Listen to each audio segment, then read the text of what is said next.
Iniciamos nuestro recorrido, una vista panorámica al libro de Éxodo. El libro de Éxodo recibe su nombre porque registra la salida de Israel. Ese es el vocablo griego, éxodos. Quiere decir que entonces es un viaje, un recorrido que hace el pueblo de Israel desde Egipto y hasta el desierto. Ahí nosotros vamos a ver cómo Dios relata en su gracia que Él liberó al pueblo de Israel de la esclavitud, traza su viaje por el desierto y describe en detalle el pacto que Dios hace con ellos en el monte Sinaí. Al narrar esta historia, entonces Éxodo va a resaltar la suprema fidelidad y misericordia de Dios y la contrasta con una constante queja, rebelión y pecado de Israel. Ahí es entonces donde nosotros vamos a detenernos algún tiempo y ahí es donde están las grandes lecciones que podemos encontrar en el desierto. Un Dios que está diciendo cómo quiere que vivamos y un pueblo que está constantemente diciendo, no, creo que podemos hacerlo de otra manera. Y entran en un ciclo vicioso. Entonces hacen lo que no tienen que hacer, se dan cuenta que no debían, vuelven entonces a buscar a Dios, Dios los perdona y nuevamente entonces les recuerda qué es lo que Él espera. De este modo, entonces, este libro de Éxodo representa una visión condensada del Evangelio. Ahí es entonces donde nosotros también vamos a ver la oportunidad de encontrarnos con el Evangelio, con esas buenas nuevas que están desde el inicio de la Biblia. Éxodo nos muestra que entonces Dios salva a los pecadores. Esta es la belleza del Éxodo. Más allá de su historia, una riqueza que hoy podemos todavía aprovechar. Éxodo, segundo libro entonces del Pentateuco. ¿Recuerda? Los primeros 5 libros de la Biblia forman una colección como tal. El Pentateuco se le da la autoría a Moisés. Este segundo libro encontramos entonces historias que la mayoría quizás conoce. Las 10 plagas, la primera Pascua, la separación del Mar Rojo, los 10 mandamientos, entre otras historias. Además, sigue entonces muy de cerca a Israel desde Egipto hacia el desierto, donde la nación se alinea específicamente con Dios, y a partir del desierto entonces, encaminados hacia la tierra prometida. En este libro, Dios establece por primera vez sus expectativas para el pueblo de Israel. Y eso es lo que se conoce como los 10 mandamientos. Aquí lo que vamos a ver es entonces a un Dios que se está revelando a su pueblo, que está buscando a su pueblo y que le está diciendo, vea, yo los quiero cerca, pero así es como esto va a funcionar. ¿Cómo es que nos vamos a relacionar ustedes y yo? Eso es el libro de Éxodo. La mayor parte del Antiguo Testamento trata sobre cómo Israel cumple o no cumple esas expectativas, esos mandatos que Dios ha dejado. Así que si quieres comprender cualquier otro libro del Antiguo Testamento, debes siempre comprender lo que está en Éxodo, porque ahí es donde comienza esa relación con Dios. Lo cual entonces hace que sea un libro idóneo para que nosotros tomemos semana a semana cada martes. En el libro de Éxodo encontramos entonces, vemos aspectos muy puntuales. El primero de ellos es el propósito. El propósito de Éxodo es revelar el carácter de Dios y la voluntad para su pueblo.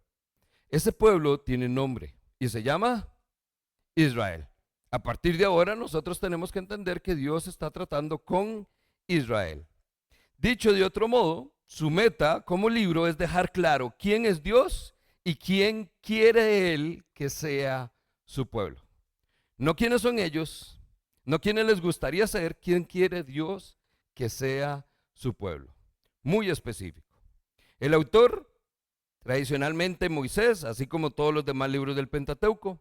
Esto no significa que Moisés necesariamente escribió cada palabra de cada libro, sino que entonces Moisés es el personaje principal a nivel humano y es quien recibe las directrices de Dios y por eso es que los libros se le suelen atribuir a él.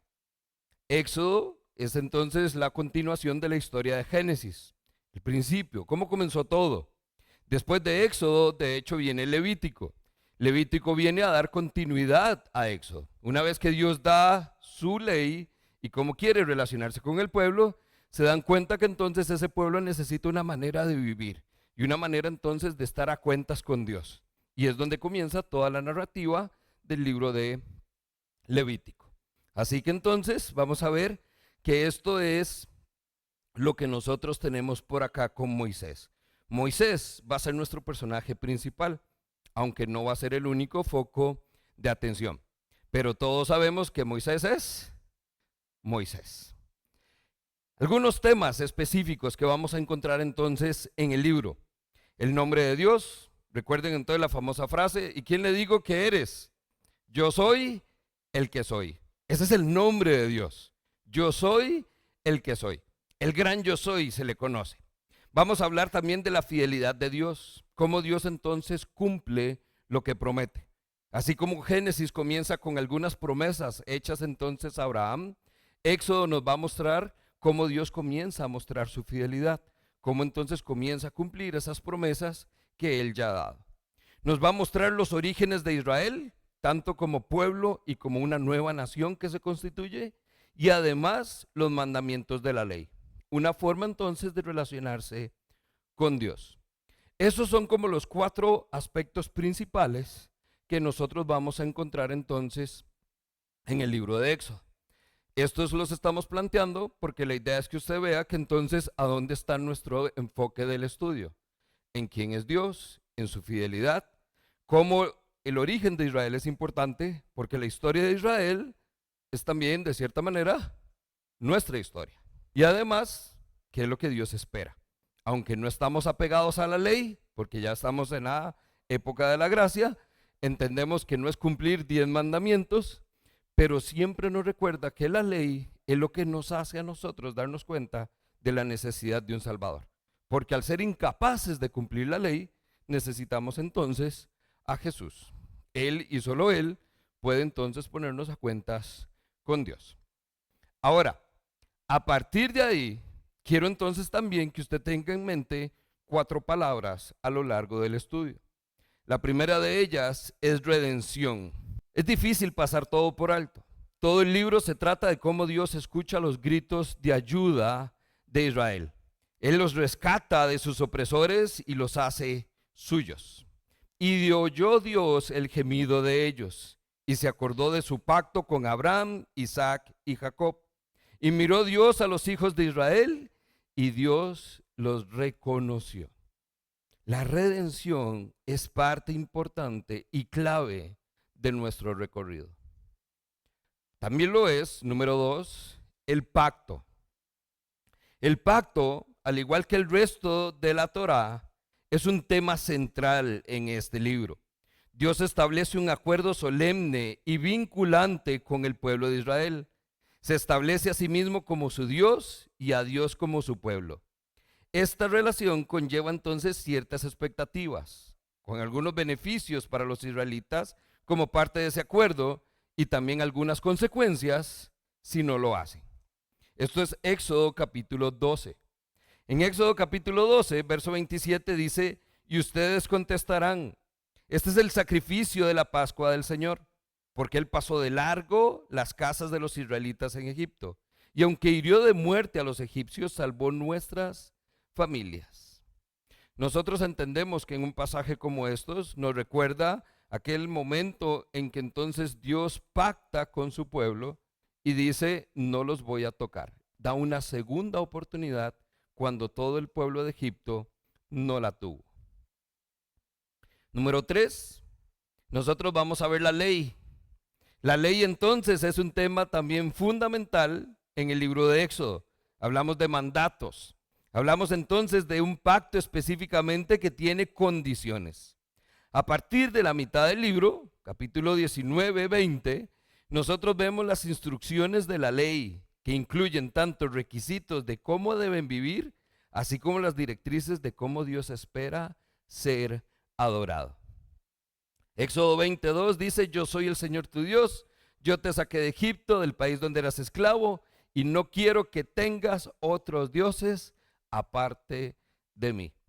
Este es un Dios celoso, un Dios que entonces no quiere compartir su trono con nadie, y él establece que entonces al haber un trono, él espera que haya adoración. Y él tiene muy claro cómo quiere ser adorado. Y por último, tenemos entonces también la presencia. Recuerden que estamos en el Antiguo Testamento. Nosotros hoy por hoy damos por sentado la presencia de Dios porque Dios mora en nosotros. Pero en aquel entonces Dios no tenía una morada entre el pueblo. Dios simplemente para ellos era Jehová, un Dios santo que ni siquiera su nombre podían mencionar. No tenía entonces un lugar, no tenía una referencia con la que ellos pudieran hacerlo personal. En Éxodo nosotros vamos a ver que una vez que Dios toma a su pueblo y lo hace suyo y les da las instrucciones de cómo van a vivir, Él entonces les dice, y vamos a hacer un lugar para que yo more con ustedes. Y es el famoso tabernáculo, es la tienda de reunión, donde entonces el capítulo 40 termina diciendo, y entonces la nube cubrió el tabernáculo y la gloria de Dios llenó por completo el lugar. Moisés ni siquiera podía entrar al tabernáculo porque la nube estaba allí y la gloria de Dios llenaba el tabernáculo. Esta es la presencia manifestada de Dios. Sin embargo, vea lo interesante. En el principio del libro, los clamores de Israel se elevan hacia un Dios que los escucha y les dice, he escuchado de sus clamores y voy a hacerlos míos, yo los voy a escuchar. Ese es un Dios presente. A mitad del libro, Dios se encuentra con Israel en el desierto. Se posa entonces como una nube en la montaña. Ellos están abajo en la llanura, pero Dios está más cerca de lo que estaba antes. Y por último, hacia el final del libro, entonces Dios nos muestra que Él habita en medio de su pueblo. Está en el puro campamento con ellos, en un lugar específicamente diseñado para Él.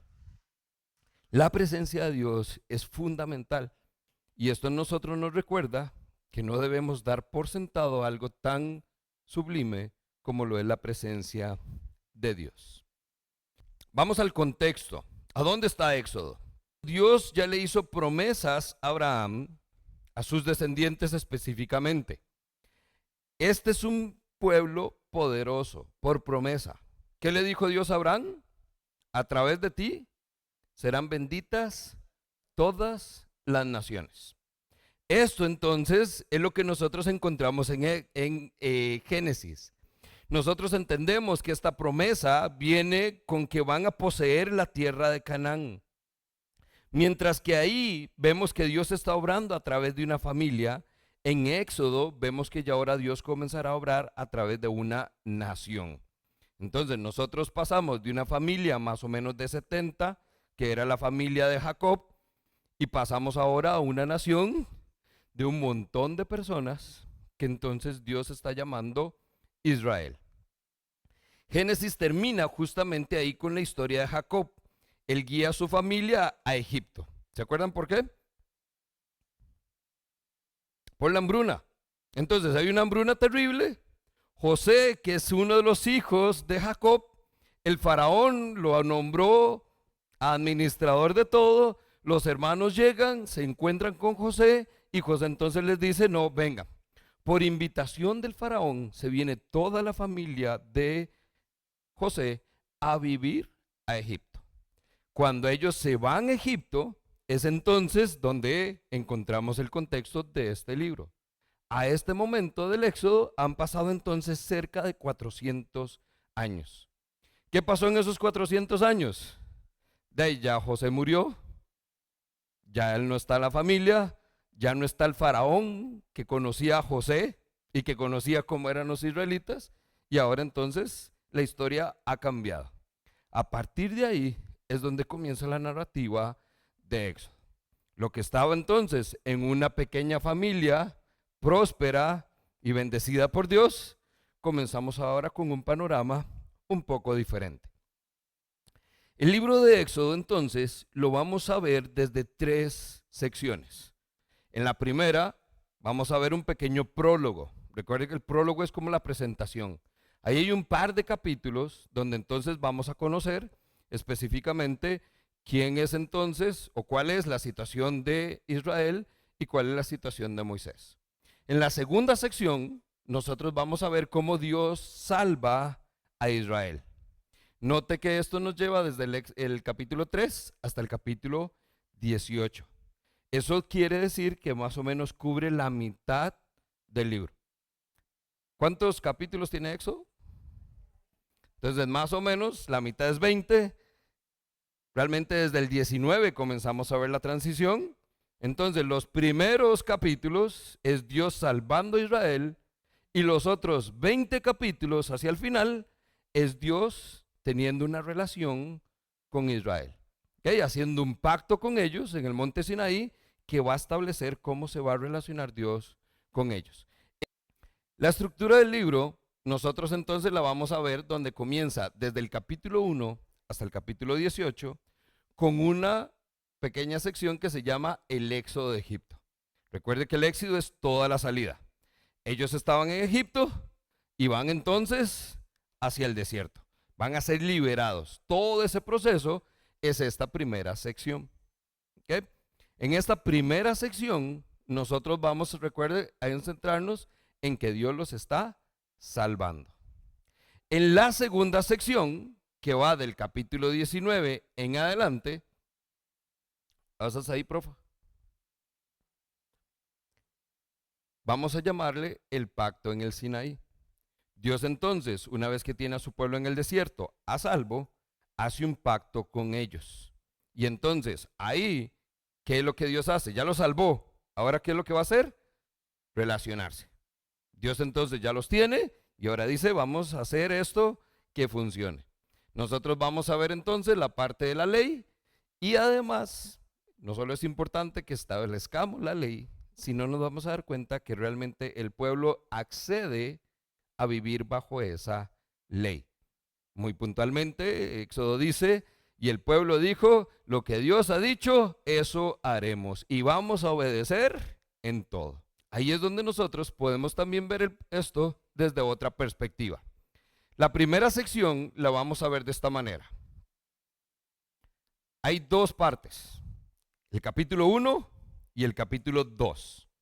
En el capítulo 1 nosotros vamos a ver que lo que pasa es que el nuevo faraón observa la multiplicación de los israelitas.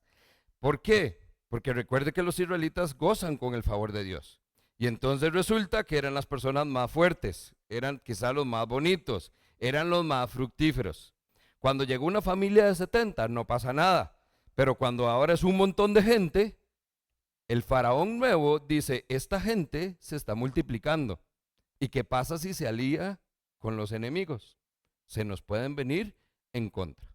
Entonces, los israelitas dejan de gozar del favor de Dios, del favor del faraón, continúan gozando del favor de Dios, siguen siendo fuertes, siguen siendo fructíferos, se siguen multiplicando, pero el faraón comienza entonces a esclavizarlos. Ellos no pierden nunca la bendición de Dios, pero pierden el favor de la ciudad que ha sido su hogar hasta este momento. Entonces, ahí lo que tenemos es una situación donde vemos a los israelitas que están esclavizados y esto entonces termina en una revuelta donde todos los hijos varones, por orden del faraón, deben ser eliminados. Ahí es entonces donde tenemos una pequeña transición. Usted quizás recuerda la historia. Hay uno de estos varones hebreos que se salva, porque la mamá entonces lo pone en una canasta, lo deja en el río Nilo y ese pequeño niño va a dar entonces al puro seno del palacio de Egipto. Ahí es rescatado y entonces lo toman y lo hacen suyo. Moisés crece en la casa del faraón, pero eventualmente se da cuenta cuál es su historia, se da cuenta que los israelitas sufren, trata de resolver el problema por su cuenta, no le sale bien. Recuerde que termina entonces enfrentándose con un egipcio y lo termina matando. ¿Por qué? Porque entonces hizo lo que Dios ya iba a hacer, pero de otra manera. Entonces, Moisés pasa de la casa, del palacio en Egipto, literalmente ahora exiliado, a un desierto, exiliado completamente. Ahí es entonces donde nosotros entendemos que este capítulo 2 comienza a narrarnos una historia un poco diferente. Porque entonces lo que comienza como una bonita historia no tiene necesariamente un final feliz. Al menos no como todos anticipan. Porque ¿cuál es el problema? Moisés es presentado como la figura promesa de Egipto, como aquel que entonces va a gobernar, como aquel que entonces va a poner todo en orden. Pero Dios tiene otros planes. Avanzamos entonces, segundo acto. En esa historia vemos entonces un nuevo capítulo. 40 años después, Dios se le aparece a Moisés. ¿En dónde? En la zarza ardiente. ¿Okay? Historias conocidas. Ahí vemos que entonces lo regresa a Egipto y lo hace con un mensaje. Moisés queriendo salir de Egipto y Dios le dice, va de vuelta, papito, va para allá. Y además quiero que le diga al faraón un mensaje de mi parte. ¿Cuál es el mensaje? Deja ir a mi pueblo.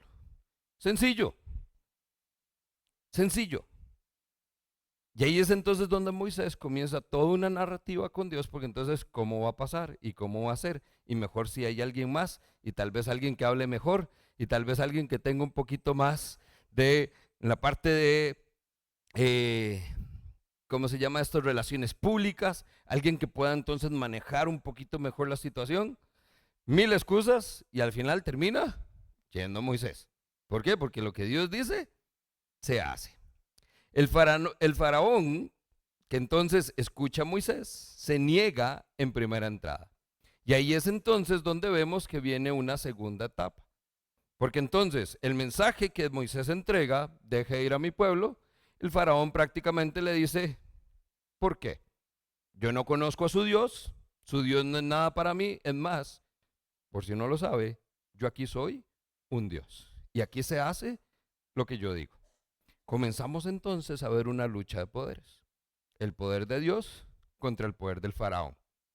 Hay algo que el faraón no sabe y que Egipto no sabe y que el pueblo no sabe. Y es que Dios tiene poder ilimitado. Entonces realmente no es una lucha de poderes. Eso es en apariencia. Pero los egipcios, incluso el faraón manda llamar a algunos de sus brujos y magos para que entonces traten de replicar ese poder de Dios, para que puedan entender cuál es el truco detrás de todo lo que Moisés está haciendo. Pero no pueden. Al final se dan cuenta que esto, que nosotros siempre lo hemos visto como una tragedia, en realidad es el juicio de Dios sobre Egipto por desobediencia a su mandato. Deje ir a mi pueblo. No. Ok, no quiere. Véame. Ese es el tema. En ese derrame de juicios, nosotros lo que encontramos no es otra cosa más que un despliegue de Dios. Para aquellos que estuvieron con nosotros en el estudio de Apocalipsis, recuerden que todos los juicios finales, podemos entonces ver que hay un eco en cada una entonces de las plagas, o al menos en la mayoría de ellas, respecto a cómo Dios nos va a juzgar también al final. ¿Ok? Estas 10 plagas, entonces, es la parte yo creo más conocida. Nosotros vamos a ver que del capítulo 5 al capítulo 12 tenemos el desarrollo de toda esta historia. ¿Por qué? Porque entonces Faraón no quiere, Dios manda una plaga, Faraón entonces se da cuenta que esto está medio complicado, pero vamos a ver conforme avanzan las plagas, que entonces el Faraón dice, bueno, está bien, yo los voy a dejar ir. Pero entonces donde Dios quita la plaga, dice, ah, no, entonces ya no, otra vez son míos. Y otra vez viene la plaga y comenzamos en este ciclo. Por eso es que nos extendemos ahí durante algunos capítulos. Posteriormente, entonces nosotros vamos a ver en una última sección del capítulo 13 hacia el 18 que parte de este proceso termina entonces en el faraón entendiendo cuando muere su hijo como resultado de la última plaga que efectivamente no tiene poder contra este Dios. Dios endurece el corazón del faraón. Dios no permite que nada suceda antes, sino que llegue hasta este punto. El faraón entonces dice, vea, la verdad, ¿sabe qué? Lléveselos. Ya yo no quiero nada, ya estoy cansado, tiene mucho dolor en su corazón y entonces él dice, ya está bien, váyanse. Y ellos comienzan entonces su recorrido.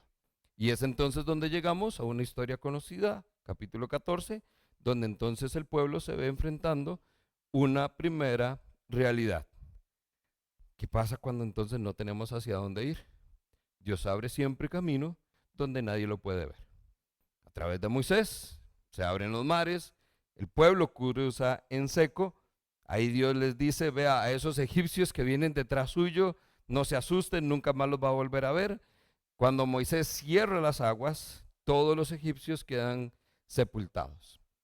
A partir de ahí, entonces nosotros vemos que ya no hay enemigo, que ya Israel está a salvo, y abre entonces la tercera temporada. La siguiente sección, nosotros comenzamos a ver que tiene un poquito más de complejidad. Sin embargo, es nada más una cuestión de entender a dónde estamos. A partir del capítulo 19, los israelitas salen de Egipto y se comienzan a dirigir hacia el monte Sinaí.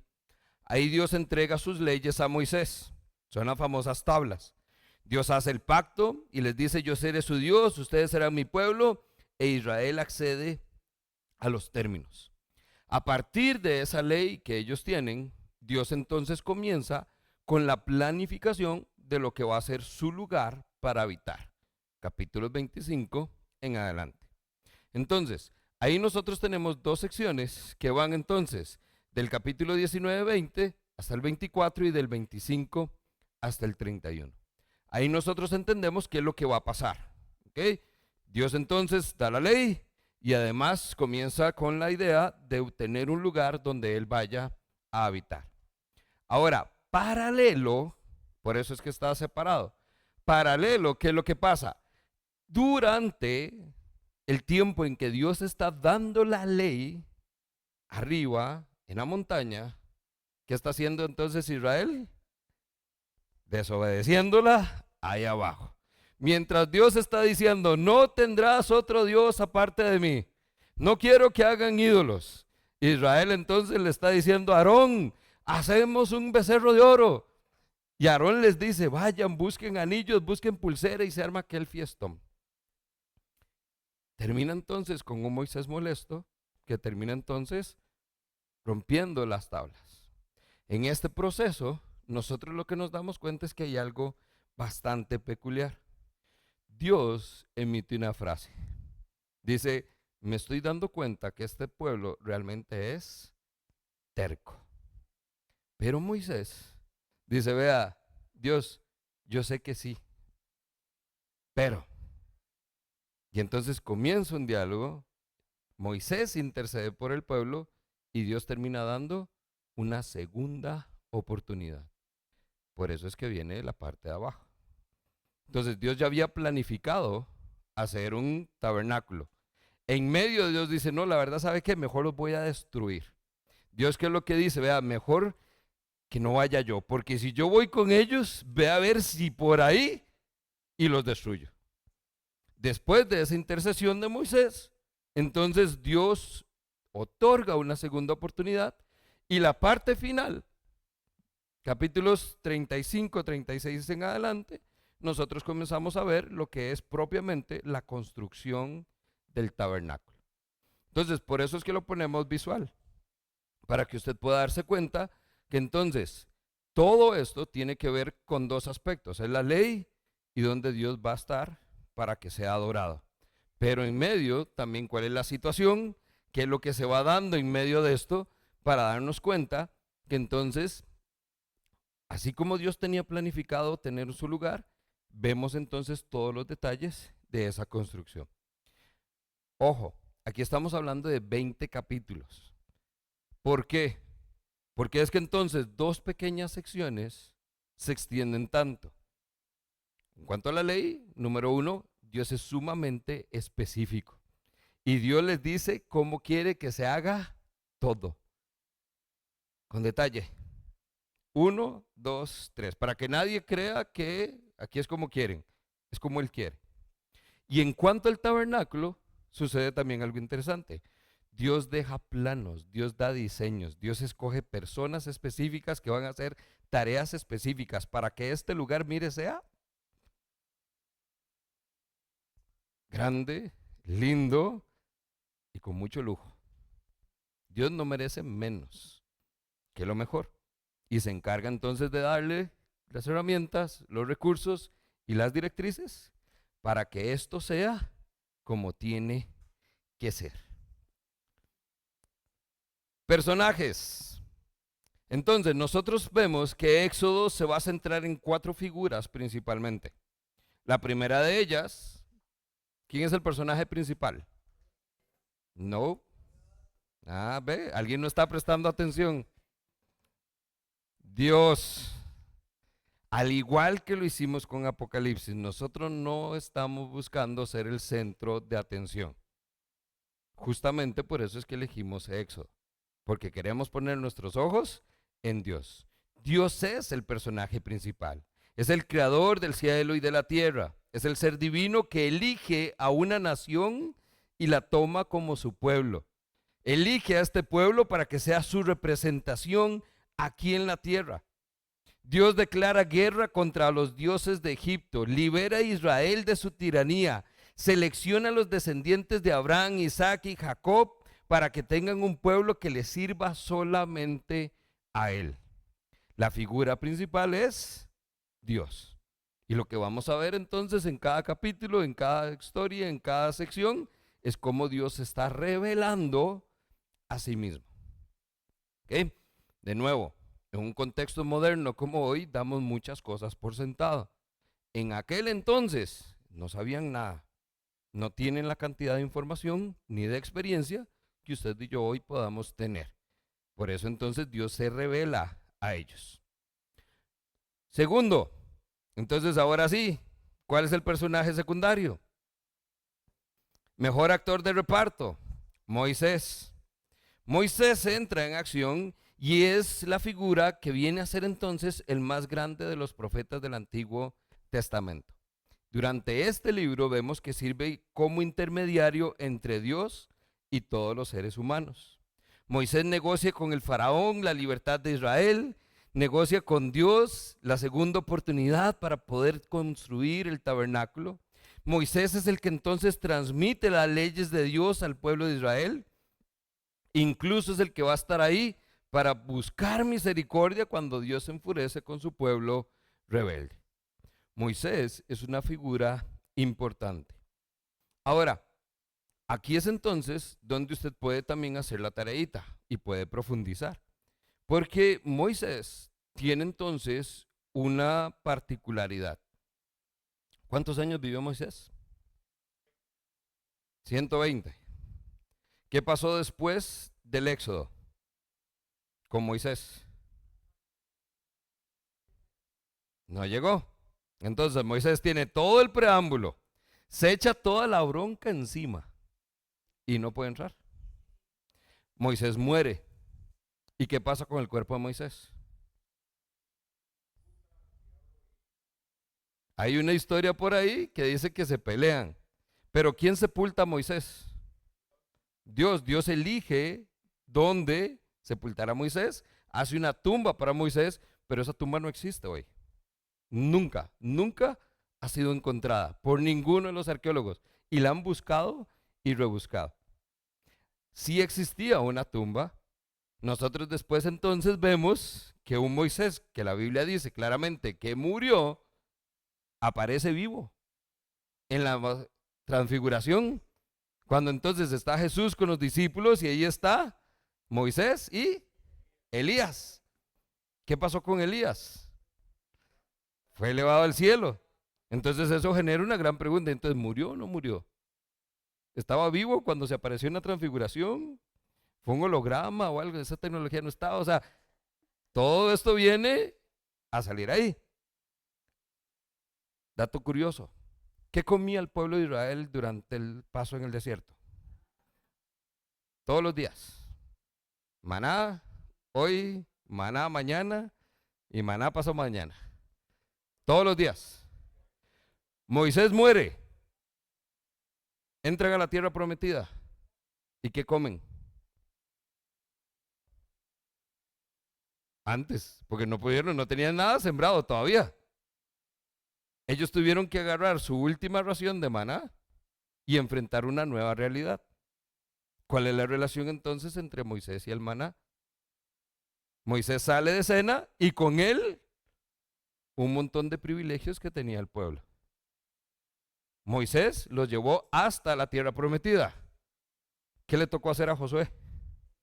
Pelear por la tierra prometida. No les fue dado nada ya. Lo que sea que hicieron, se lo tuvieron que ganar. Ser parte, trabajar, sembrar, cosechar, pelear. Dios estaba con ellos, pero la historia era diferente. La figura de Moisés, si usted profundiza en él, genera un montón de preguntas. Y entre más preguntas surgen, usted más interesante halla su historia. Hebreos lo pone ahí. Está en el salón de la fama de los héroes de la fe. Y entonces nosotros nos damos cuenta que a la hora de buscar su historia, de poder tener la oportunidad de estudiar un poco de la vida de Moisés, mientras avanzamos en un recorrido por el desierto hacia la tierra prometida, nosotros tenemos una oportunidad también de entonces encontrar realmente ventanitas a poder decir quién era este hombre, que todavía hoy no hay nadie como Moisés. Moisés se sentó con Dios, de tú a tú, como amigo. ¿Qué le tocó a Josué? Ni una nota, ni un memo, ni un post-it ahí, nada. Aquí entonces vemos Levítico, de hecho, comienza a hablar de entonces cómo los sacerdotes tenían dentro de sus túnicas un par de piedritas. ¿Sí o no? ¿Dios será? ¿Sí? ¿No? Hay mucha claridad cuando tenemos a Moisés en la historia y hay muchos signos de pregunta cuando no lo tenemos. Eso hace que el personaje de Moisés, aunque sea de reparto, un personaje secundario en la historia, realmente tenemos que prestar bastante atención. ¿Okay? Número 3. Moisés era Moisés. Moisés, pero tenía un pequeño problema. Era tartamudo. No le salía entonces esto como del hablar así nomás. Dentro del proceso donde Dios está llamando a Moisés, Moisés entonces dice, bueno, ¿y si me llevo a mi hermano Aarón? Y si Aarón me echa el hombro ahí con todo este tema, Dios entonces termina accediendo, Aarón entra en escena y Aarón se convierte entonces en el vocero de Moisés. Mucha de la narrativa del Antiguo Testamento es lo que Moisés dijo, pero el texto siempre dice, y Aarón entonces le dijo a su pueblo lo que Moisés estaba diciendo. Aarón es la voz de Moisés. Aarón entonces también termina siendo la mano derecha de Moisés, aunque en algún momento le metió una zancadilla porque fue el que hizo el becerro de oro. Ya yo con eso le hubiera dicho, manillo, mejor déjeme, yo sigo aquí, porque si es así, no. Pero Dios lo elige para ser entonces también el primer sumo sacerdote. Lo cual entonces, aunque este es el secundario del secundario, Aarón también tiene una participación especial en todo el tema de la línea sacerdotal de los levitas que entonces vale la pena conocer. Y por último, toda historia tiene que tener un villano, ¿cierto? Para que se ponga interesante y haga la trama ahí, ¿será que va a pasar o no? Ahí entra Faraón. Faraón, entonces, también nos da algo interesante. Vea que Dios no solo usa a quien Él quiere porque son buenos para cumplir sus propósitos. Dios usa a alguien, incluso como Faraón, que al punto o el momento en que se está escribiendo la historia de Éxodo, no hay villano como el Faraón. Así como el Faraón de antes era buenísimo y favoreció a José, este otro era malísimo y quería matarlos a todos. Este es un hombre terrible, un hombre que se creía a sí mismo Dios. Y aún así Dios dice, yo, Dios, voy a endurecer el corazón del faraón. Dios lo usa aunque él no sabe y aunque él no se da cuenta, como parte, como instrumento para el cumplimiento de su historia. Así que entonces, aunque el faraón está ahí haciendo las suyas y haciendo puras malhechuras, está dentro del plan divino de Dios. Dios ha usado piedras, Dios ha usado burras, y Dios puede usar a cualquier gobernante en esta tierra, aunque se crea Dios mismo, para demostrar que solo hay un Dios y no hay nadie como Él. Por último, ¿qué personaje nos falta?